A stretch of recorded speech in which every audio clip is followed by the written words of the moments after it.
Hello and welcome back to my channel. So today is going to be the last of the Rookies series and we're going to finish off with Moto3 Rookies. It has been a little bit of a learning experience for me too because I only know two of them that are coming into this category this year.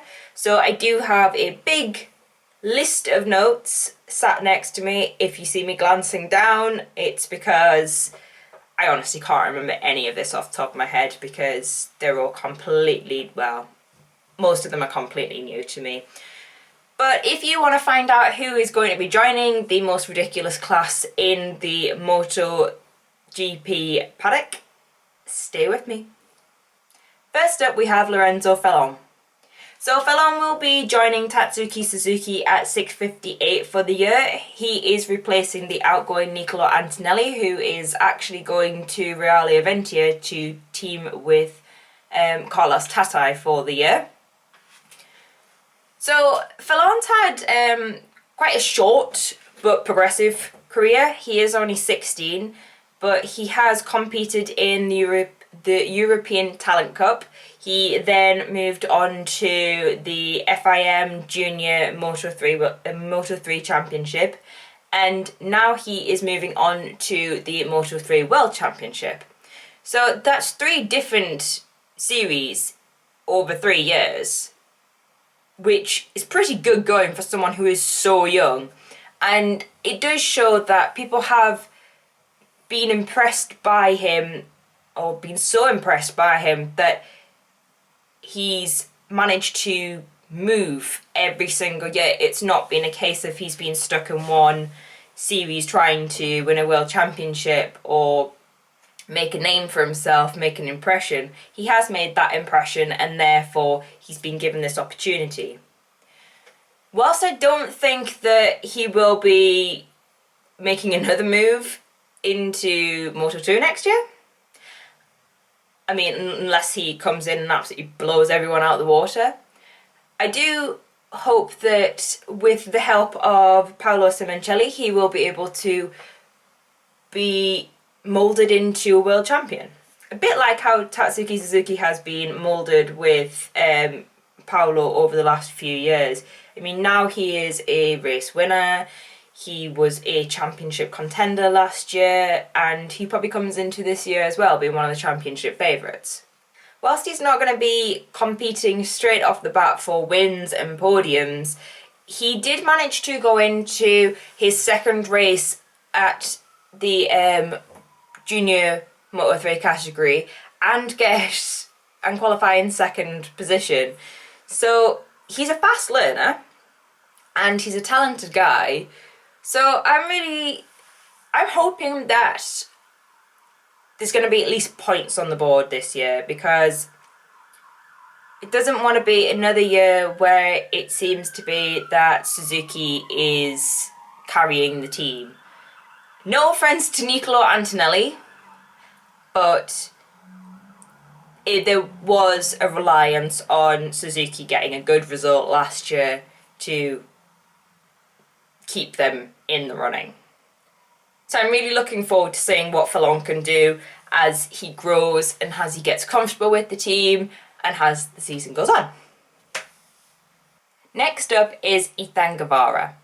So Guevara will be joining the Aspar team for 2020. He will be partnering Sergio Garcia for the year. Whilst Guevara is probably not very well known with lots of people who are MotoGP fans, he is actually currently the reigning 2020 Junior Moto3 World Champion. So he will be hoping to carry on that wave of confidence from last year into 2021. And hopefully he will be able to get some good results, or at least get some points.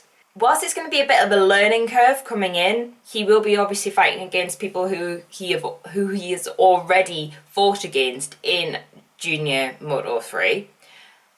There are several rookies who are coming up graduating from that class, but there is also going to be the likes of the more experienced people who he's going up against. Hopefully he will be able to learn something from the likes of Sergio Garcia when he comes into it. However, he is with a really good team and a really well-established team who are also the current world champions in Moto3. So really, Guevara, has actually come into the year probably with a bit of an advantage that he is with a team like Aspar. However, it's shown in the past that it doesn't matter what your last result was, what last year's result was. It's about this year. Next up, we have Pedro Acosta. So Acosta was kind of a late shout after Raul Fernandez was announced to be moving up to Moto2. He will be joining Jaume Masia at the Red Bull KTM IO squad. So Acosta isn't going to be unfamiliar to the Red Bull outfit. He was part of the Red Bull rookies, and in 2019 he was second in the championship with 3 victories, and he is also currently the reigning Red Bull rookies world champion. So he is another one that's coming into the year on a high. However, once again, it is going to be a completely different ball game to go from the likes of Red Bull rookies to the Moto3 World Series. Acosta is in good company at Red Bull though, because he was partnered with Jaume Masia, who was last year tipped to be one of the championship contenders. He had quite an unfortunate year, but Masia has proved that he is a championship contender, he is a race winner, so hopefully he will be able to teach Acosta some things, and hopefully they will be able to repeat last year's fantastic victories. The penultimate one on this list is Xavi Artigas. Artigas will be joining Leopard Racing, or Leopard Racing, however you want to pronounce it, and he will be partnering Dennis Foggia. So Artigas has actually technically already had his Moto3 World Championship debut, because he did wildcard in Valencia in 2019, and he did manage a really pretty phenomenal 3rd position. So it's going to be quite hard to beat that result straight off the bat. He has had a pretty successful junior career though. He did come 3rd in the Junior Moto3 World Championship in 2019, and he was also the vice champion in 2020. I think it'll be very interesting to see what Artigas can do, because he has had that taste of a podium in Moto3, so he will want to be replicating that, and also be interesting to see if Leopard can get him onto the podium like they have done with the likes of Jaume Masia, Dennis Foggia. They've been world champions multiple times before with the likes of Joan Mir and Lorenzo Della Porta.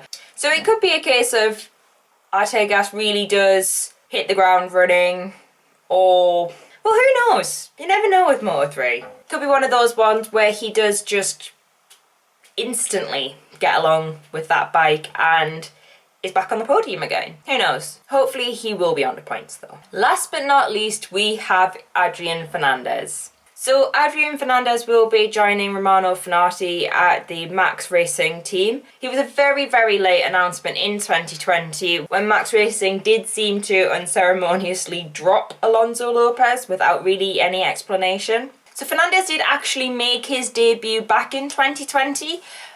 He replaced Philip Salach at Portugal when Salach was injured, and he did end up being classified 18th in the race. He's very young, like pretty much all of them, but he has had a very promising career so far.